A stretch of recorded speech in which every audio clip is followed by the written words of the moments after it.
Thank you for joining the San Antonio River Authority for an engaging roundtable discussion on litter and the impacts it has on the community's creeks and rivers. Today, the River Authority has released the second San Antonio River Basin Report Card.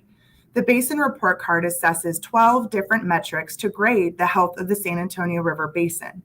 The overall grade for a second year in a row was a B, but unfortunately, for a second year in a row, public trash scored an F. To proactively address this issue, the River Authority has launched the Don't Let Litter Trash Your River initiative. So thank you again for joining us today as we discuss a path towards healthy rivers and creeks. I now want to welcome Robert Rivard, editor of the San Antonio Report. Thank you, Katie, and welcome to everyone in our audience. We appreciate you joining us today. If you're readers of the San Antonio Report, you know it's a big day for us because I am the editor, but I'll only be editor for one more month because we have exciting news about Lee Munsell joining us from CNN.com in November. And if you haven't been to our site today to read that story, I invite you to do so after the program. And thank you especially to people that are supporting members. If you're not a supporting member, I hope if you value this kind of public policy, civic engagement programming, and the work our journalists do at the nonprofit San Antonio Report, that you'll become a supporting member today. There's a link to do so that'll be in our chat room throughout the program. And if you haven't taken that step, we hope you will today.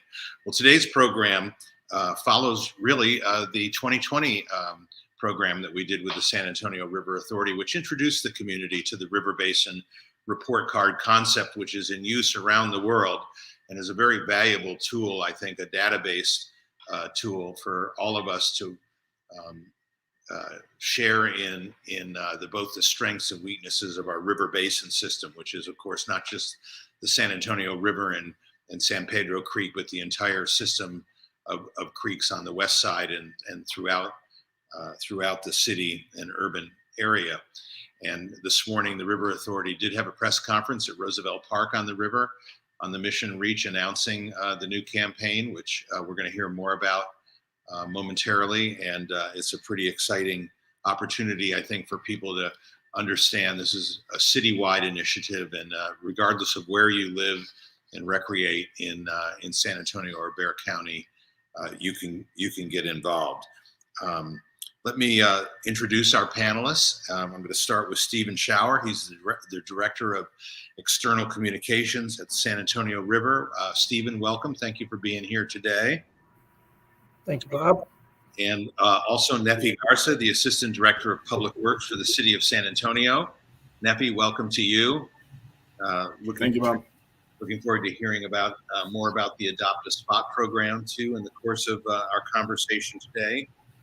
And Minna, who's the Education and Volunteer Engagement Coordinator for the River Authority, which oversees all the volunteer programs that the River Authority maintains. Minna, welcome to you. Thank you so much, Bob. Very excited to be here. And last but not least, Minna, we have one of your volunteers, one of the so-called river warriors with us, Amanda Love. Amanda, welcome to you today. Hi, thank you so much for having me. Anxious to hear more about what a river warrior is and what they do, but we'll get to that. First, Stephen, let's get to today's news and talk about the new initiative that the River Authority has launched. Well, thank you, Bob. Yeah, as you mentioned, just a few hours ago, we were on the banks of the San Antonio River in Roosevelt Park, and we were joined this morning with the board chairman of the San Antonio River Authority, Daryl Brownlow, and our general manager, Derek Bays. And we were very grateful for the support that we received from the city of San Antonio. We had Mayor Nirenberg there, as well as Nelson Wolf, County Judge, Bexar County Judge, Freda Seligson from the San Antonio River Foundation, our nonprofit partner.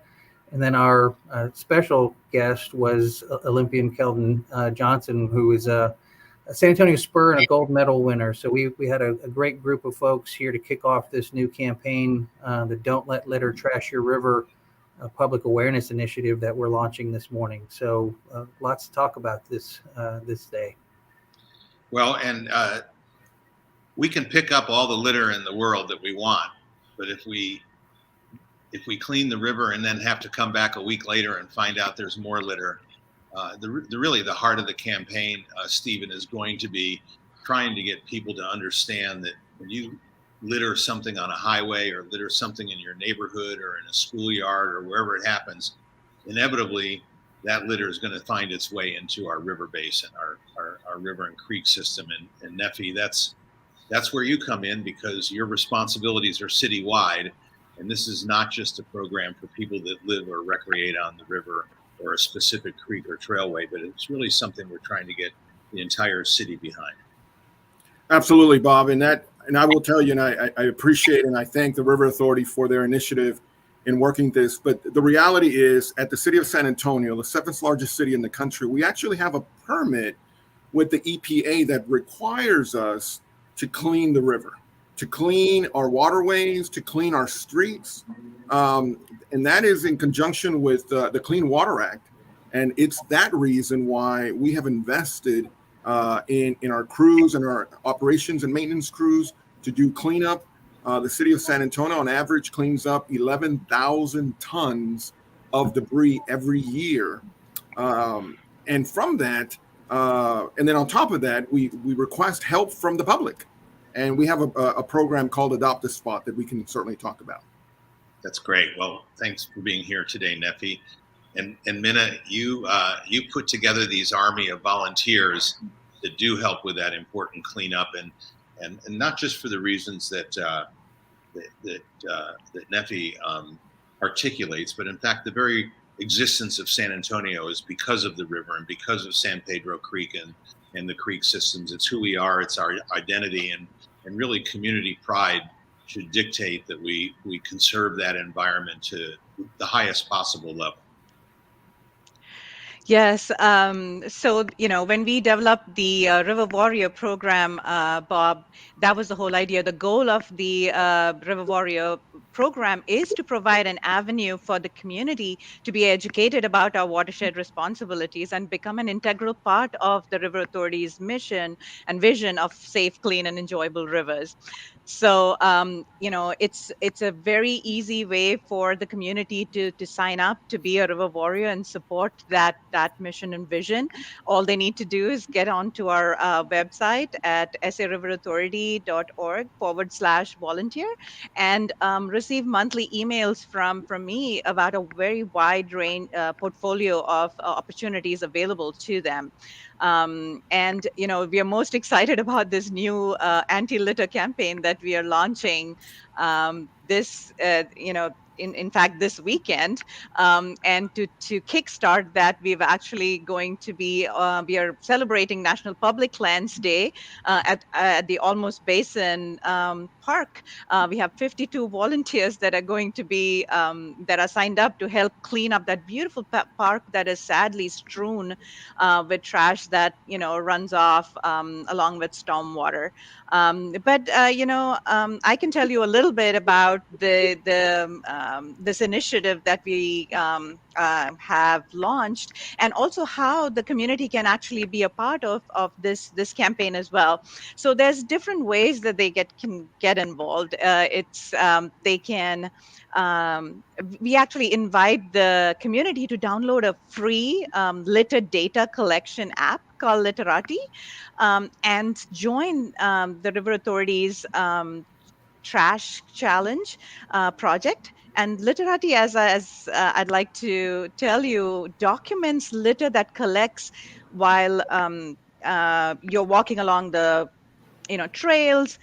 You can actually document that litter, and it provides valuable data for citywide trash mitigation efforts. So volunteers can now access a volunteer tool on our website, and then use that to lead their own cleanups at in their neighborhoods. And we also would like our community to join our River Warrior program and come help in our monthly and post-storm cleanups along the river. And then the fact that we have partnered with the city is amazing, because now we can offer some of the sites in the city as well for them to come and do their little cleanups. And last but not the least, Bob, here's what we want our community to do. I hope that they will join us in taking a community and volunteer pledge which states that they will adopt actions for a safe and trash-free San Antonio and river. So I hope that the whole community will get along and join us in this initiative. Well, I'll watch with interest 50-some people out in the Almost Basin collecting trash. There's a lot there, and it's a beautiful area. It's a shame that it does collect there. Yes. But let's meet one of your river warriors, Amanda Love. Welcome to the program, and tell us, you could be doing any number of things in this community with your volunteer time and energy. Amanda, how did you decide to become a river warrior, and what does that mean? Well, I have to start by saying that I always thought any river authority was the guys in boats that checked your boat to make sure you had enough life jackets on board for everybody. So when I moved to San Antonio and learned about the River Authority here and all the amazing projects that they are involved in towards sustainability, I was pretty blown away, and I decided to sign up as a volunteer as soon as I could. As a volunteer, I learned about the River Warriors, another group of volunteers with the River Authority that are involved in special projects. We not only get a shout out after a storm to help clean up in the river area, but we are able to make contributions to special programs like planting native trees and plants and removing invasive ones. We get invited to special trainings and education sessions to learn about things like testing the water in the river, removing invasive species along the river. And we've also gotten to learn about the River Authority's Beaver Dam pilot project at Medina River, which is a really cool, incredible thing that they're doing there to help control soil erosion. So for me, the education and the training provided was just a phenomenal opportunity, but also feeling connected to your community and feeling connected to nature and the city you live in, I think are just all very meaningful reasons for me to be a river warrior. And I have a ton of fun with it. And I encourage anyone and everyone to look into the River Authority River Warrior project. And Minna, if somebody does want to become a volunteer, what's the commitment that you expect of people in terms of their volunteer time? So, Bob, we don't have a requirement that you have to do so many hours. We offer all these various opportunities, and based on their interests, they can come and donate their time and energies. This is just a way for the community to be connected and to really make a difference. So it is not about the hours. It is none of that. It's about being connected and making a difference for the city and the San Antonio River. Well, that's great. I want to say a few more words about the Literati app that people can download. I'm a Literati user, and that is, in fact, a global program, literally around the world, and people participate, and you have the opportunity not only to catalog your own individual contribution in a community, but to see what others are doing in the community and to see what others are doing around the world in the aggregate. So it's a very interesting network of like-minded people that really care about the environment where they live, but even beyond where they live. And I think it's a good time, Nefi, while we talk about that, to talk about exactly what is the Adopt a Spot program in the city of San Antonio. overseas, and how does that connect into the River Authority's Don't Let Litter Trash Your River program? Certainly. Thank you, Bob, for we're really excited about this collaboration. We work very closely with the San Antonio River Authority, but we do have a program. We have another program called Adopt a Spot, and it works in conjunction with the River Warrior. Adopt a Spot is a program that the city has had for over 25 years, Bob. We've had this program for quite some time, and we have some amazing volunteers, just like I see Amanda, her dedication and this program, this Adopt a Spot. We have a website. You can go in there. You can sign up. We actually have a little tab called Locate an Adopt a Spot to see if it's an area that you can adopt. There is an interactive map, so you can zoom in. You can type in an address. You can type in an intersection, and you'll see multiple locations throughout our city where we encourage you to look to see if there's an opportunity to adopt.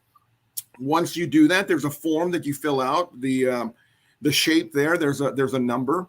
We ask you to include that number so that we know that area. And then, Bob, what we do is once your application comes in and we sign off on it, we're actually going to put up a sign in that area with your organizational's name on there, with your individual, with your family name. We have groups, we have students, we have middle school, high school students, we have homeowners association, we have scout groups. We even have some fraternities and sororities. We even have a group of moms that come together, their kids play, and they go out and they do these cleanups. We ask them to do 4 cleanups a year. We collect that information. We give them shirts, bright shirts, so kind of a safety vest. We give them the tools to pick up the trash and even trash bags. We give them those tools and encourage them to go out there 4 times a year. And then at the end of the year, we celebrate. We bring everybody together, and we have some pizza. We go bowling, and we celebrate the group that has collected the most trash. One of the groups that I personally really enjoy working with is a group over in the east side that cleans up right around the MLK area, and it's a fraternity, and part of their requirement to be in the fraternity is to be a part of Adopt a Spot. And these guys are so excited, and they're great. They love their community, they love their area, and they go out and they help us, and it's amazing to see the response that we have from that. So that's why it's exciting to see River Warriors being a part of this.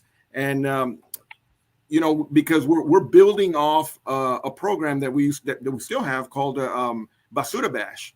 Basura Bash happens once or twice a year. This is something that could go on all year round as people come together and decide, hey, you know what? We have a few minutes. We're going to go clean up our area. So we're really excited about that. So we're excited about the new app and working with the River Authority to collect more of this information. Just for numbers' sake, last year alone, we collected over 6 tons of debris by these voluntary groups.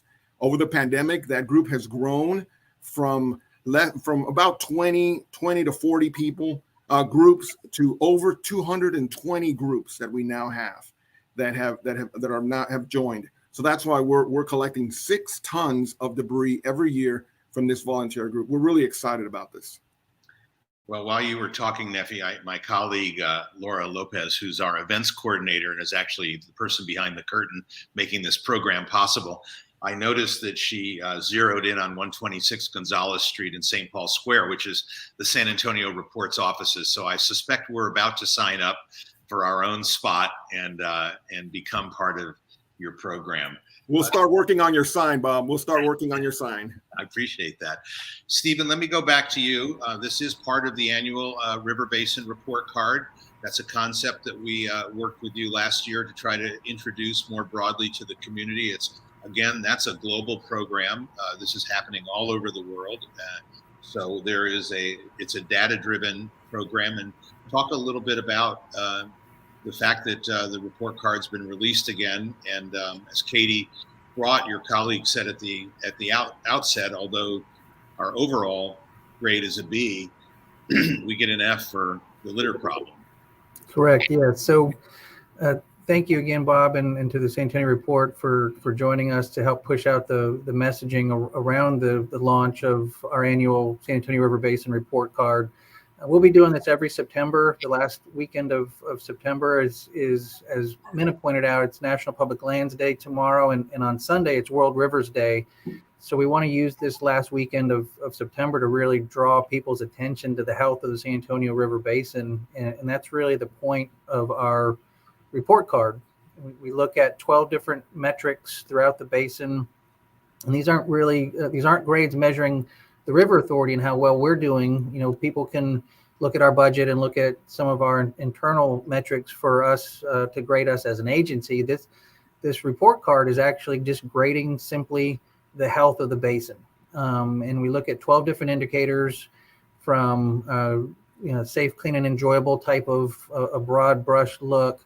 And one of those indicators, as Katie pointed out, is public trash. And we're using the trash that the River Authority collects along the mission reach of the San Antonio River Walk as basically the surrogate for how much trash is out there throughout the community. If we're picking up, over 150,000 pounds of trash along the mission reach on an annual basis, well, that same type of volume of trash is very likely then in stretches of the Salado Creek, or maybe the Leon Creek, or maybe the Medina River.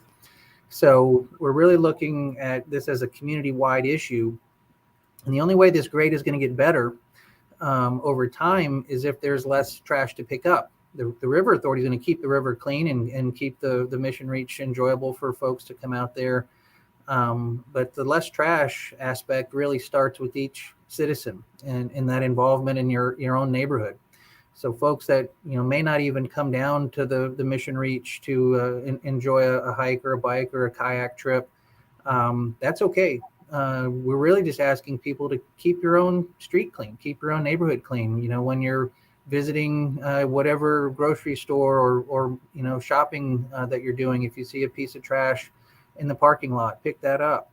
And again, the idea of using that Literati app that we're going to keep talking about is a way to help us understand how many citizens are actually engaged.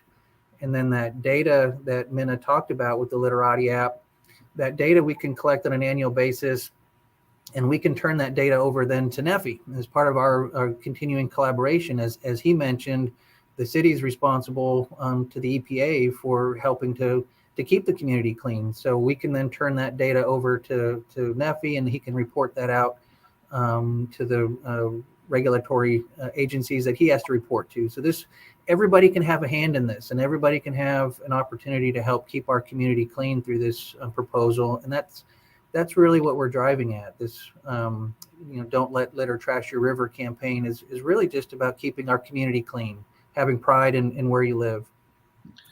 And Bob, I'm sorry, but I need to jump in because Stephen said something really interesting that I want to drive this message home. We're talking about litter, and I know that it doesn't look good.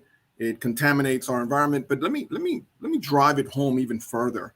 We have in the city of San Antonio, we have over 700 miles of underground storm drain systems, and that's pipes underground that convey our floodwaters. When these tons of trash goes into the inlets, they clog these areas. They clog up our pipes. They clog the inlets, the outlets. Consequently, that's why we begin having so much surface flooding on our streets, onto our properties, and even into our homes. The amount of debris and trash causes flooding to our community. And that becomes a serious problem. So it doesn't look good, but it also has some significant flooding concerns for our community that is already at significant flood risk. And Nefi, that entire network of 700 miles of flood control is invisible to most people, but it must require an extraordinary system of maintenance on the part of your department to address that problem. It certainly does, Bob. We spend quite a bit of money in maintaining those pipes underground because we don't see them like our street. We televise that area continuously throughout the year, and we're constantly working in there trying to clean those out. we have found all kinds of debris. We've found couches in these large box culverts. We have found, unfortunately, homeless. You know, our community, unfortunately, we have so much homeless encampments. You know, we collect, we work with our Department of Human Services to work with folks that are homeless, that are living in our creeks, in our culverts, underneath our bridge. And it is our group, Stormwater, at the city that is in charge of cleaning that up. Here recently, we just passed our budget, and the city council approved the creation of one crew that their sole job is to clean up areas of illegal dumping and these homeless encampments. So we're really excited to be working with that, to have a crew that's going to be dedicated to cleaning up a lot of these areas. So we're excited. We assume that crew is going to grow with the need, but it's certainly something that is on top of mind and something we're really interested in tackling here in San Antonio. Well, and we're talking about after the problem's created, addressing it, but the whole idea behind this program, I believe, is let's get people to stop littering and creating the problem to begin with. And I was excited, Stephen, to see this morning that you're collaborating in partners with VIA, and that our buses are going to have this messaging out there, because I think it really is going to take more than a couple of news stories or public events like what Minna is doing Saturday, that really to get everybody involved and keep the messaging up in a sustained way. Those buses will help a lot. Are there other plans going into schools or other things that you're looking at the authority to try to drive this message down to the entire population? Yes, Bob. Yeah, the River Authority is actually investing close to $500,000 this year in a paid media campaign to really try to get that messaging out in a number of means, from television spots and radio spots to digital advertising on wonderful digital platforms like San Antonio Report, but out of home type of creative as well. And we thought collaborating with our public transit system VIA is a great way to really move that message around the town, around the community. So we've got you'll see bus wraps and some really wonderful creative. And you're right to kind of point out this whole idea is not to rely or continue relying on governments, the city of San Antonio, the River Authority. Bexar County does cleanups. The folks, whatever happens here in Bexar County ends up going into Wilson County and down into Karnes and Goliad and all the way to the Gulf Coast. We're really trying to tap into that citizen energy to try to stop it at its source. And we've been working on this campaign almost since last year's report card conversation. Sorry, energy savings. Turn the light off in my office. And we've done some focus group testing along the way to try to figure out the best way to transfer that messaging out to the community, which is how we landed on the "Don't Let Litter Trash Your River." An interesting thing we learned when talking to the community and developing this program is that universally, every citizen that we talk to as we develop this campaign believes that trash is a problem in our community. Equally universally, no citizen thinks that they're responsible for it. That I don't litter, I didn't do it, it's not me, it's everybody else that's doing it. It's a problem, but I'm not contributing to that problem. So you'll see in some of our advertisement, our television commercial, for example, we're showing how something like a styrofoam cup can blow out of the back of a pickup truck. That person didn't mean to litter, but it still happened. So instead of trying to shame the public or trying to, really guilt people into cleaning up, we're really trying to approach this from a pride perspective. And again, if you see something on the ground, don't just walk by it. Just bend over, take a shot of it with your phone using the Literati app, and then properly throw the trash away, and everybody can have a hand in it that way. So yes, we're going to be pushing this messaging out very hard through multiple avenues for the next couple of years at least, maybe longer, as long as it takes to get the message to the citizens so that they'll help us out. I think you make an important point, and that is that shaming doesn't work. It's not an effective tool, but citizen participation is.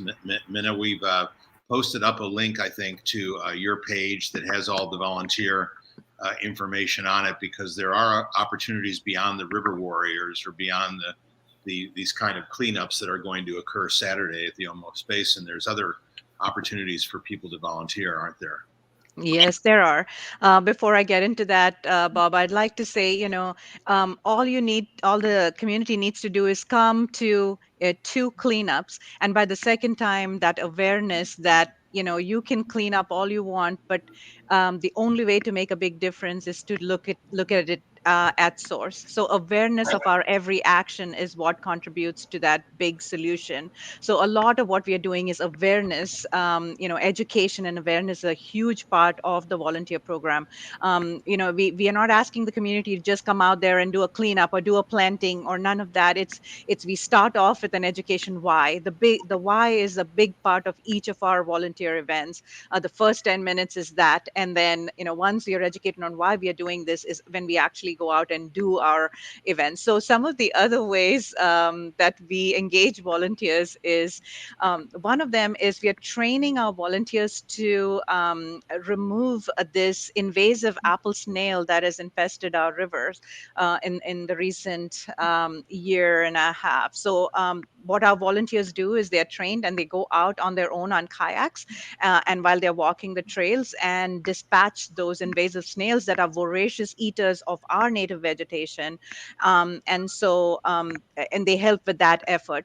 Other than that, we have, like Amanda mentioned, the beaver dam building project. It's not actually a beaver dam. It's terrestrial log posts, basically, that we built and intertwined with shrub in from the area, just to help nature do its job. It's preventing that huge erosion valley from happening, and building these dams to build up that land so that we don't have sedimentation in the river. We don't have those huge erosion valleys, and we do that on the Medina River natural areas. And we have a team that just did a site visit, and our first effort will be on the 28th of October. So I hope the community will come join us for that. There are some of our warriors that are actually testing for water quality or across our basin. So we train them as part of the Texas Stream team, and we have young students that are part of that. They come and test the waters monthly to look at pH, dissolved oxygen, and a lot of other parameters that affect water quality. And other than that, we have another really cool app. It's called iNaturalist. It is, again, a global app. Now, this is another awareness building app. What it does is it makes a person look at what is around them, just to observe the biodiversity in their areas, and document that. So it's as simple as taking a picture of a certain wildlife species. And what it does is it now gets populated into this app, and citizens, scientists all over the world can see that observation and study the species of greatest conservation need in our area. So very cool way of contributing data that helps with protecting our biodiversity, protecting our watershed. So these are just a few ways, but just many different, like depending on your interests, you can join any of these efforts. So really fun way to stay connected and make a difference in our community. Well, that app is one our family has had a lot of fun with, and also we've done our fair share of apple snail egg cleaning. If people walk along the river, they'll see those distinctive pink pods that are invasive, and it's great that you guys are getting ahead of that. It's incredible how much those snails reproduce, and they shouldn't be in the river. I want to bring up another program. It's not addressing litter per se. I think one of the most successful programs that both the city and the River Authority have done in conjunction with the water quality is the Mutt-Knit program, which provides people, whether they're in a dog park or whether they're along the river or in a area where they're recreating with their dogs, to clean up after their animals. It would be great if more people would participate in that, because if they don't, that dog waste ends up in the river, and it has a direct negative impact on the water quality that Minna was just talking about. But I don't know how long that program's been in effect, but it just seems that it's really taken off, and and been very successful. Well, I know, Bob, we've been collaborating with the city as we've expanded the Riverwalk and built the museum reach to the north and Mission Reach to the south. We've added those MIT stations in, those MIT stations in, and have been trying to put that messaging out. Pick up after your pet. Other messaging that's very valuable is don't feed the wildlife. That's another challenge. I mean, people like to sit at a patio on the Riverwalk and throw chips into the river to feed the ducks, and you're not doing the ducks any favor. It's processed food is not good for animals and their digestion system, but then that also leads to an overabundance of bacteria in the river as well when that processed food becomes waste. So I appreciate you bringing that the whole mutt up idea, and to Nefi's point earlier about the 700 plus miles of stormwater piping that we have in our community. Part of what we're hoping this new trash initiative will help people understand is that connection between land and water. We're really focusing on trash right now because it's the easiest thing to understand. You see a plastic bottle or a styrofoam cup on a street, and when it rains, that plastic bottle or styrofoam cup ends up in the nearest creek or river because of the stormwater system. Whatever gets into those stormwater pipes eventually drains to the nearest creek or river. So what we're hoping people will start to make the connection over time when they can see the visible trash going from land to the river, will they start to then make that connection between those things like bacteria that they can't see? Because it's the same process. What the dog waste that's left on the ground when it rains, as you said, ends up in the river as well, and that's bringing bacteria and other pollutants into our creeks and rivers. So we're hopeful that this campaign will not only get our community cleaner from a visible, solid trash type of perspective, a litter issue, but that will start to educate our citizens to really understand about non-point source pollution and that invisible pollution that they can't see that also ends up in our creeks and rivers when it rains. So I appreciate you bringing up that tie to this issue. And Well, Bob, go ahead. Nefi, as you know, many of our city parks and even our hike and bike trails throughout our community have these little mud mittens that you can grab to collect that. As a part of Adopt a Spot here at the city, we also have a campaign that we're calling it Scoop the Poop. And it is also addressing the very same thing. And as a matter of fact, if anybody's interested in learning more about that, this weekend on Saturday, there is an event. On Sunday, there is an event of Ciclovia, and I believe it's over on the Mission Reach route, kind of in the south side of San Antonio. We're going to have a booth there, and we're going to be giving out information about it, including Adopt a Spot. So once you're done with Olmos Creek on Saturday, and if you're still available on Sunday, please come by to Ciclovia, and then you'll see us there. You'll see some of our staff members there talking about Scoop the Poop campaign. Well, this is the 10th anniversary of Ciclovia, Nefi. I'm glad you brought that up, and I'll be down there on my bike, hopefully with thousands of other people, and it'll be a great event. I think people will be glad as we try to emerge from the pandemic to be out and about again, recreating in open space in a healthy way. Nefi, one of the challenges is that we're adding thousands of residential units to the river banks. We can look no farther than River North, from the Pearl on down through the river walking into Southtown.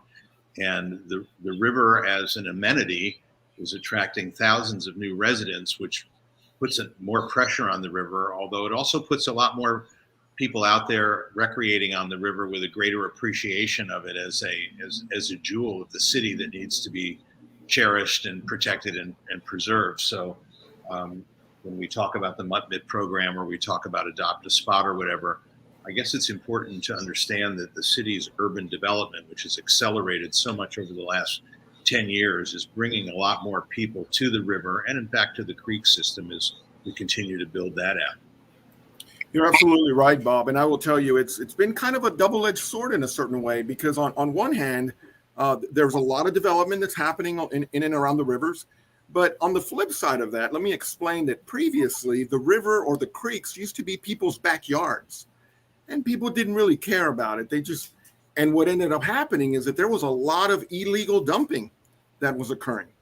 So today, along the Salado, the San Antonio, even the San Antonio River, now people see the value of it. So now we get a lot of people on the hike and bike trails, and it's amazing when you do see an illegal dump site, people will just dial 311. They call us. They let us know of the debris, of the encampments, of the things that are going on. So yes, it's bringing a lot of people, but it's also bringing awareness. And that's what's really important in this, because that's why I appreciate the app, because we need to become aware of these sites so that we can mitigate them. We can clean them up, whether it's through city forces, whether it's through the River Authority forces, or through these great volunteers that are a part of that. But I can't emphasize enough the importance of and the awareness that it's not just in the creek. It begins in our homes. It begins in our street. It begins in our highways. That's why I appreciate the partnership that we also have with TxDOT in their Don't Mess with Texas campaign. I love the signs that the digital signs that they put on there. I think it's great. Every now and then they'll have a sign up there of Don't Mess with Texas, and it really is to make sure that we're not littering our freeways that eventually goes to our streets and eventually make it down to the river. You know, we talk so much about the San Antonio River, but in fact, one of the great amenities that I would argue is of national caliber class is our now 82 miles of the Howard Peak Greenway Trail System, which continues to be built out. It'll be 130 miles, I believe, when it's finally done one day. But every year it's expanding, and we literally have an event, I think, on November 6th, where Leon and Salado Creeks are being connected. Amanda, I'm just curious, as somebody that moved to San Antonio from somewhere else, I find that too many of our residents are unaware of this trail system, don't avail themselves of its recreational amenities, and that we definitely undersell it to the millions of people that visit our city every year, and that needs to change. Are you aware of that system, and do you use it? To be honest, no, I am not. I'm sorry. I'd love to know about the resources where we all could learn more about that. Well, that's a perfect opportunity for me to mention my senior reporter, Brendan Gibbons, my good colleague, Brendan Gibbons, who is the author of a periodic feature that we do on the report called The Trailist. This was his concept, and he's built it out over a couple of years. I think literally the point will arrive at soon where there's enough material to produce a book. But Laura Lopez, my colleague, can probably put a link up to the Trailist, and it is a wonderful guide to the Greenway Trail System and how to recreate, how to spend weekends, different adventures that you can take with friends, and almost every advance in the trailway system is chronicled by Brendan in the way of an article as these things happen, as we continue to build out. Right now, there's a lot of work on the West Side Creek system, but you can just see there's just literally dozens of chapters of the Trailist that is on our site, free and available to readers all over the city. So if you are a newcomer to San Antonio and you're not familiar with the Greenway Trail system, I would urge you to dip into the Trailist and start to learn about it. And if you have people visiting the city, it's a great thing to do, particularly with B-Cycle, our bike share program. And that might get us a little bit off topic, but I think the more people that use the system, Stephen, the more people become sensitive to the issue, and the more people, Nefi, that realize, hey, what I do in my backyard, or what I do at my place of work, or what I do while I'm in my automobile has a direct impact on the quality and of the environment here. Bob, it absolutely does. And I'll tell you one of the things, and I'll give you a little preview of what we're planning here. Here sometime late January, maybe early February. We haven't decided exactly. We're gonna drain the San Antonio River downtown once again to do some cleanup. We do this every few years. We used to do it every year, but fortunately, with the development on River North, it reduced the amount of sediment and trash that we were collecting. So now we only do it every few years. but we will be draining it. Last time we drained it, I tell you, we find everything. We found a laptop.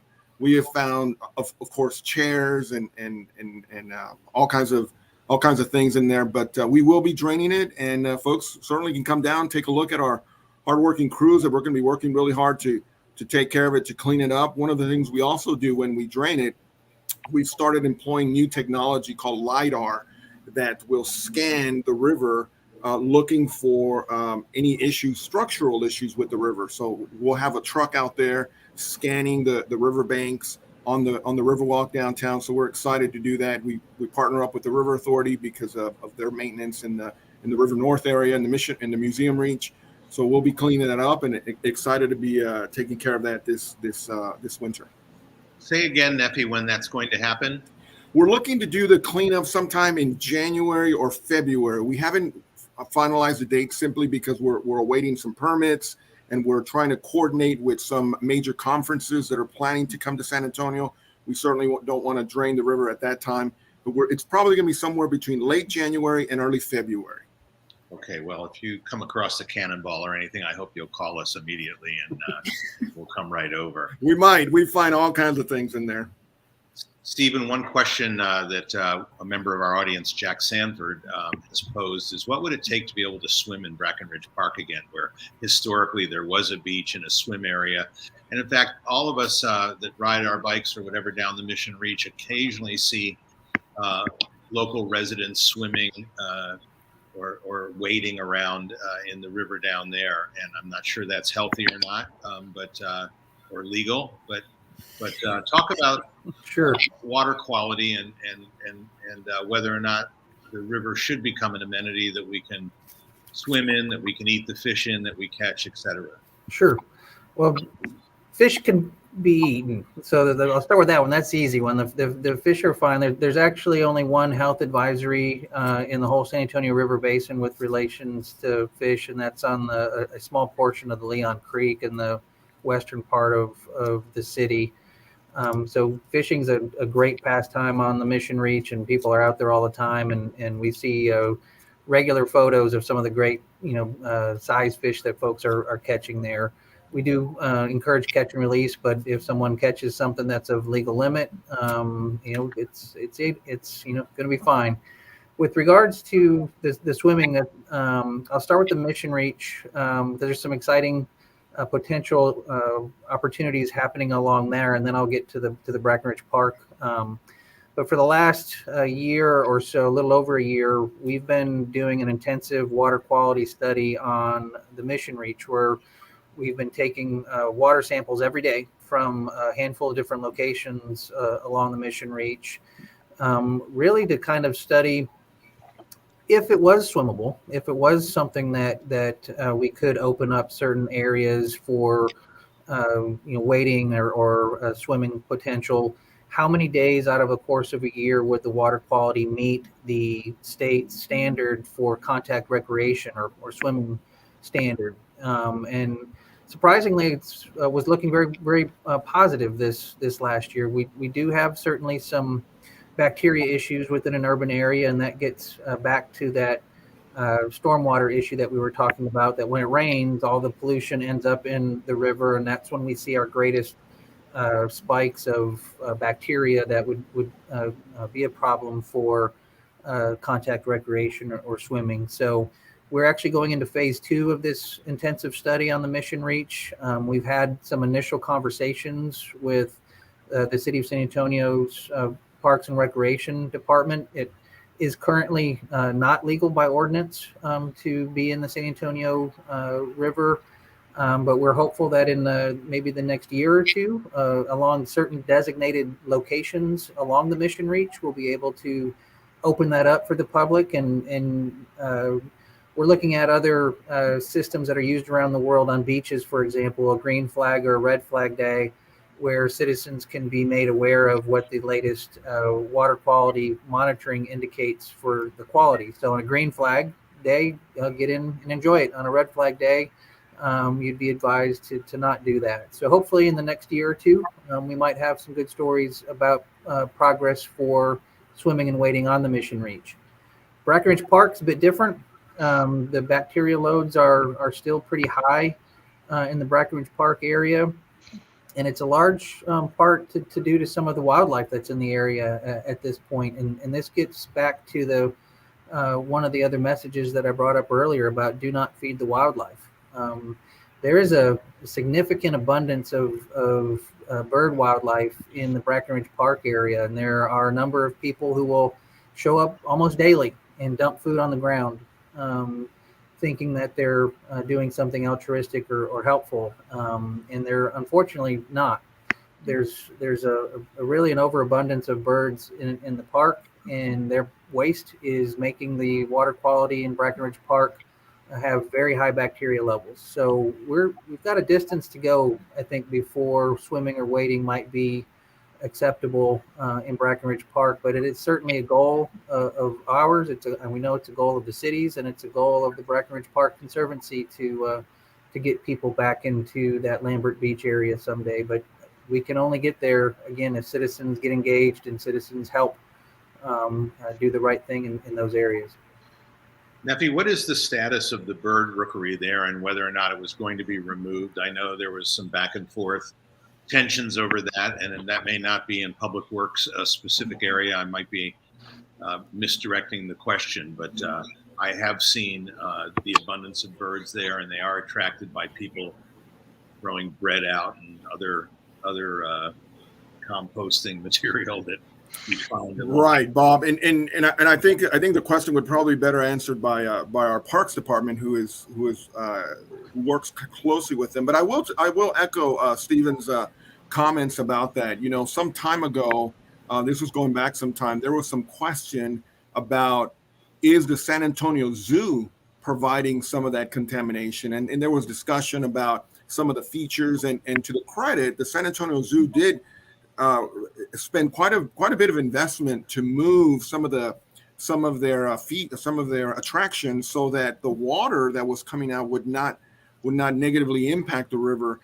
We went as far as constructing a small wastewater treatment plant there at the zoo that incorporates ultraviolet or UV rays that, as runoff or water coming from the zoo, it exposed to UV light, and then it goes back into the river. And the water quality was great coming out from the San Antonio Zoo. But then at the time, Bob, we still identified, and this was the River Authority, identified that there was still bacteria contamination, even though there was a wastewater plant at the zoo. The further we investigated, I think there was some DNA testing, and it turned out that the feral cats and the birds that are there that are so prevalent at Brackenridge was really what was contaminating or causing the large contribution of bacteria in the river. So today that continues to be a challenge. And as Stephen is saying, you know, processed food such as a loaf of bread is really detrimental to some of these species. But unfortunately, they become dependent on this food, and they're constantly going there, and it really works against us. And I know a lot of these birds continue to migrate there. So it's very careful on how we have to deal with this. Stephen, going back to your remarks, what is the issue with Leon Creek, or a particular stretch of Leon Creek that is so challenging? So years ago, there were some PCBs identified in fish tissue. So that fish advisory warning really comes from the state health department and the city's Metro Health. But the River Authority collaborated with those health departments years ago to do a fish tissue study and identified it was a PCB issue. And will that eventually resolve itself, or is that just something that's going to have to be acknowledged indefinitely? And for right now, it needs to be acknowledged. We do hope to resolve it in the future. Part of the challenge is identifying the source, and we haven't been able to fully figure out exactly where that source may be coming from. You know, there's that area of the community long ago had some public waste dumps that were in that area. There's former military bases in the area. There's several potential sources of that contaminant that have yet to be fully identified, so proper mitigation can be done. So that's certainly a vision that we all hope will come to fruition someday in the future, where the source can be identified accurately and mitigated appropriately. But for the time being, that fish consumption advisory remains in effect for that short period, that short area of Leon Creek, around the Loop 410 area where Leon Creek and 410 come together. Well, we're getting some good questions from the audience, panelists, and I want to just bring a couple of those to everybody's attention. One from Christopher Fullerton, who notes that treated effluent is already used in the main channel of the San Antonio River. Are there any thoughts toward using effluent to support the tributaries? I will tell you that we partner quite a bit with San Antonio Water Systems, and they, through some of the work that they've been doing, they have actually gone into many of our tributaries, many of our creeks, and they have moved the manholes that were there for the sewer manholes to an area where they would not spill, or they should not be impacted by stormwater. So they've done quite a bit of work to try and reduce the amount of bacteria going into our creeks.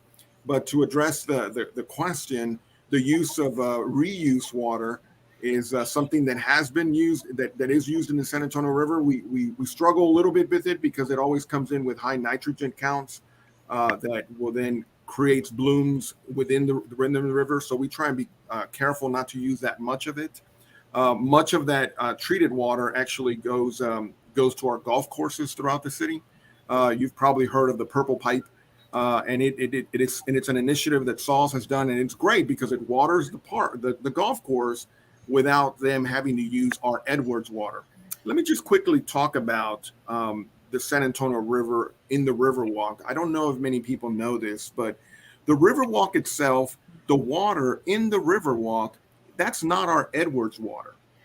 You see, the San Antonio has an underground tunnel that's 150 feet below downtown San Antonio. This is a 24-foot diameter pipe, concrete lined underground, that during a flood event, it takes 80% of the flood and diverts it underneath downtown. But in a drought condition, we actually use the water because we keep that tunnel full.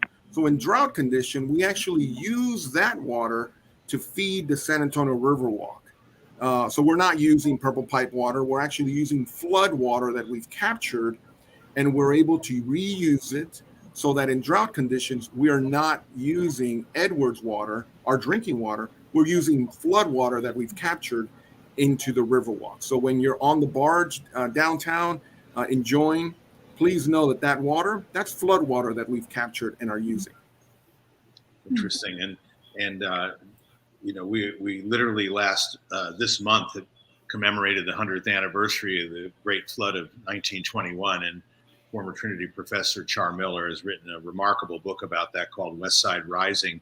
That'll be the centerpiece of the San Antonio Report's 4th annual City Fest, which will be held October 13th to 16th, and that particular event will be live streamed and recorded, and so people will be able to see for free themselves. I believe Henry Cisneros is going to be on stage with Char Miller moderating that conversation. But that tunnel, Nefi, if I'm not mistaken, starts on the confluence of Broadway and Austin Highway, and then when you come down to Lone Star, where the former brewery is, you see the end of it. Am I correct? That's correct. The tunnel actually begins on Josephine Street, and it's about a block north or actually right on 281 and Josephine Street is really where the inlet is at. And then the outlet is right there, right by Roosevelt Park, right behind Brackenridge High School. You see the outlet. San Antonio is lucky enough to have 2 flood control tunnels. So the San Antonio one, and then we also have another one on the San Pedro Creek that the inlet of it begins right behind Fox Tech High School. And then the outlet of that one is on Guadalupe Street, right by the housing authority. So we're lucky enough to have 2 flood control tunnels that function the same way. Well, that remarkable infrastructure represents an incredible investment on the part of the community.